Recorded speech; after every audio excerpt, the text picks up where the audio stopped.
अस्सलाम वालेकुम and good evening everybody. आप देख रहे हैं क्रॉस फायर, मैं हूं मेहर बुखारी। आज उठाएंगे सवाल आपके दिलों के।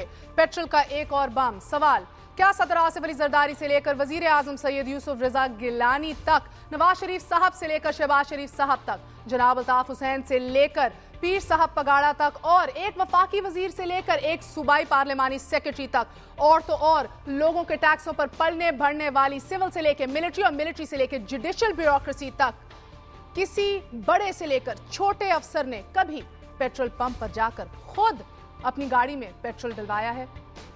पेट्रोल की कीमत बढ़े तो वो आलू, प्याज, दाल, चावल, चीनी की कीमतों का क्या हशर करती है? क्या सदा के हुक्मरान तबके को इसका अंदाजा है? क्या नवाज शरीफ साहब ने कभी खुद सब्जी की दुकान पर जाकर गोभी खरीदी है? जरदारी साहब ने कभी घर के लिए दाल खरीदी है? क्या हमारे वजीर आजम को मालूम है कि आज अंडों का क्या रेट है? क्या वजीर आला पंजाब को खबर है कि मोटरसाइकिल में डलने वाला मोबिल ऑयल की क्वार्टरी कितने में बिक रही है आज? अनफॉर्चुनेटली नहीं, ऐसा बिल्कुल नहीं है। और वजह बड़ी ही सादा है, दिलचस्प है नाजरीन, कि हमारे हुक्मरानों के और अवाम के मसाइल में जमीन आसमान का फर्क है। जिन मसाइल के बेकाबू हो जाने पर माएँ अपने बच्चों को गले लगाकर दरियाओं में छलांग लगा देती हैं, ऐसे मसाइल हमारे हुक्मरानों के घरों और उनकी जिंदगियों से कोसों दूर हैं।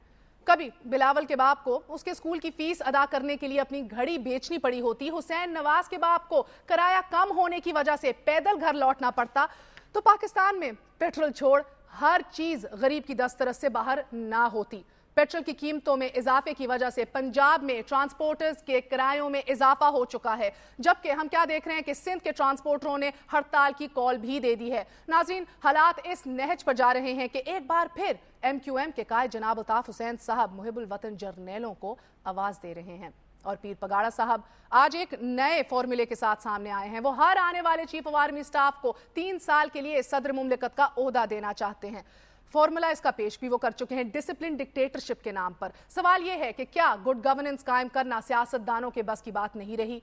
क्या पेट्रोल की कीमतें बढ़ाना नागुज़ीर था? और यकीनन नहीं था, ये भी आपको बताया जाएगा। आज इस हवाले से बात करने के लिए हमारे साथ मौजूद हैं MQM के सीनियर रहनुमा वसीम अख्तर साहब, हमारा साथ दे रहे हैं political adviser to the president of Pakistan Faisal Raza Abidi साहब हमारे साथ मौजूद हैं, नून लीग के मरकजी रहनुमा आबिद शेर अली साहब, और हमें टेलीफोन लाइन पर भी कुछ एक्सपर्ट्स ज्वाइन करेंगे। आप सबका बहुत बहुत शुक्रिया। अस्सलाम वालेकुम। वसीम अख्तर साहब, आप ही से आगाज़ करूंगी। आप कह रहे हैं कि मुल्क के हालात इतने बुरे हो गए हैं कि अब मुहिबुल वतन जर्नैलों को आगे बढ़ना चाहिए। सवाल बड़ा सिंपल सा है, ये फरमाइएगा कि क्या हुबुल वतनी का मेयार ये नहीं कुछ इस तरह हो सकता कि ये जर्नैल जो हैं, ये दिफाई बजट में जो गैर दिफाई अखराजात हैं, इनको कम करें पहले? बिल्कुल, इस पे भी नज़र रखनी चाहिए। अगर जिस हवाले से आप बात कर रहे हो उसमें एक बहुत क्लियर बात कही गई है कि अगर मुहिब वतन जर्नैलों की जो बात की जा रही है वो मार्शल लॉ लगाने के लिए नहीं की जा रही, वो हुकूमत चलवाने के लिए नहीं की जा रही। वो सिर्फ ये कहा जा रहा है कि ये जो 62-63 साल से गला सड़ा जो निज़ाम है सियासी और जो लूटमार का बाजार गर्म है पूरे मुल्क में, आज का नहीं, शुरू से जिस दिन से वजूद में आया है, जो नौ दौलतिये जो इस सियासत में इंडस्ट्री बना के सियासत को जो पैसे बना चुके हैं, बड़ी बड़ी सल्तनतें हैं जिनकी, उनसे अवाम की जान छुड़ाने के लिए तो सिर्फ एक आदमी ही नजर आता है, जो कि वो है हुब्बुल वतन जर्नल। और अगर वो सिंसियरली सुने, अगर वो सिंसियरली इनसे जान छुड़वा दे, ये जो लूटमार के करने वाले लोग हैं, इनको सपोर्ट भी इन्हीं जर्नलों ने की है। इस बार एक वाहिद मौका आवाम को दे दे और इनसे जान छुड़वा दे। जान छुड़ाने वालों का जब नाम आएगा और अगर फांसी चढ़ानी है या दरख्तों से लटकाना है तो उसके अंदर कोई बचेगा नहीं, सबके सब जाएंगे। मेरा कहने का मतलब है कि रास्ता जाएं, अगर अवाम की बेहतरी होती है तो सब जाएं। वसीम अख्तर साहब, मेरे कहने का मतलब है कि 6 महीने में फौज का दिफाई बजट 100 अरब रुपए से ज्यादा जो है वो इजाफा कर चुका है, बढ़ चुका है। क्या किसी ने आवाज उठाई? क्यों हम कांपते हैं दिफाई बजट में? मैं कह रही हूँ गैर दिफाई अखराजात को कम करने के, क्यों आप सियासतदान इस इशू को टैकल करने से कांपते हैं? MQM वाहिद जमात है जिसने फ्लोर ऑफ द हाउस पहली दफा पाकिस्तान की तारीख में, डॉक्टर इमरान फारूक शहीद, उन्होंने पहली दफा फ्लोर ऑफ द हाउस पे बजट के लिए फौज की कहा था।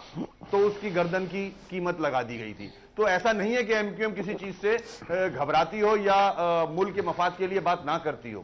میں آپ سے جاننا چاہوں گی عابد شیر علی صاحب، آپ نے یہ سن لیا ایم کیو ایم کا ایک فارمولا جو ہے. آج پیر پگاڑا صاحب نے بھی اپنا ایک ڈسپلن ڈکٹیٹرشپ کا فارمولا دیا ہے کہ اب کوئی سیاسی نظام، کوئی اسمبلیاں نہیں رہیں گی اس ملک کے اندر، اب ڈکٹیٹرز آئیں گے، وہی صدر بنیں گے، اور کوئی 30-40 سال بعد جا کے دیکھا جائے گا کہ اگر کوئی پولیٹیکل پارٹی پھر بنتی ہے کہ نہیں، بس عدالتیں اور آئین ہی قائم رہے گا.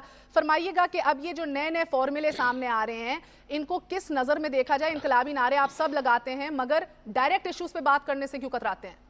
دیکھیں مار بخاری، بات یہ ہے کہ جب آپ سیاستدانوں پر یہ جو طوطا چشم لوگ ہیں الزام لگائیں گے، ان کو محب وطن جرنیل جنہوں نے ملک کو توڑا، جنہوں نے 45 سال اس ملک پر جابرانہ طریقے سے، ظالمانہ طریقے سے اور جبری طریقے سے حکمرانی کی، اگر اس پروسیس کو 63 سال چلنے دیا جاتا، اگر لوگوں کو ان کا رائٹ آف ووٹ دیا جاتا، اگر فیصلے بیلٹ سے ہوتے بجائے کہ بلٹ سے ہوتے، تو آج قوم کی تقدیر بدل جاتی اور لوگوں کو یہ فیصلہ کرنا آسانی سے ہو جاتا کہ ہم نے بیلٹ کے ذریعے اپنے لوگوں کو منتخب کرنا ہے، نہ کہ بلٹ کے ڈر سے ہم نے کسی کو منتخب کرنا ہے.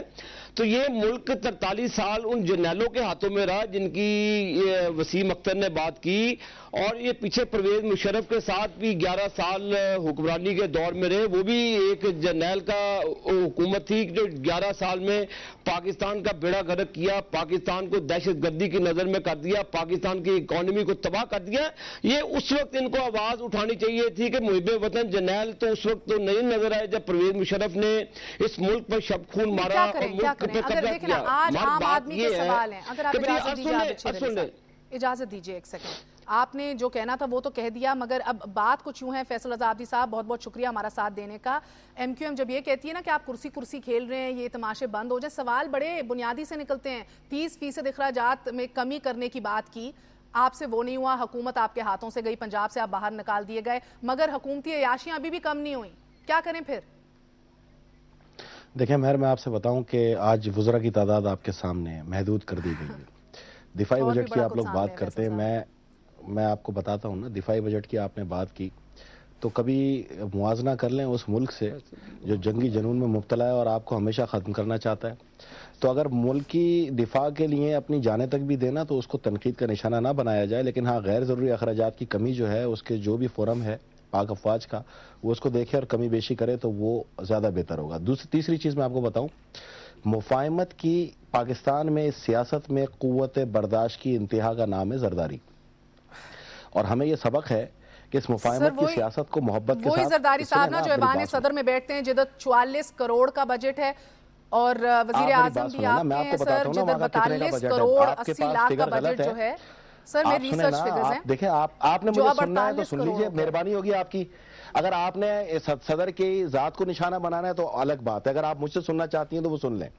آپ نے سیاست پہ بات کر کے آپ بجٹ پہ آ گئے، مجھے سیاست تو کمپلیٹ کرنے دیں. اگر آپ کو لوگوں کو پتہ نہیں کیوں پسند نہیں ہے کہ اس تمام سیاسی جماعتیں آپس میں مل کے جمہوریت کو مضبوط کریں، اور وہ جرنیل جو اداروں سے اپنے لوگوں کو واپس لے گئے فوج میں پرفارم کرا رہے ہیں نہ بھی چاہتے ہوئے، آپ لوگ روزانہ ان کا ذکر کرتے ہیں یہاں پر. آپ کو شاید پسند نہیں ہے کہ وہ سیاست سے دور ہیں، وہ اداروں کو مضبوط کر رہے ہیں، آپ لوگ چاہتے ہیں کہ وہ آئیں اور سیاست ہائی جیک کر لیں. بات یہ نہیں ہے، ہر شخص کا اپنا کردار ہوتا ہے. میں یہ سمجھتا ہوں جو ماضی میں جرنیل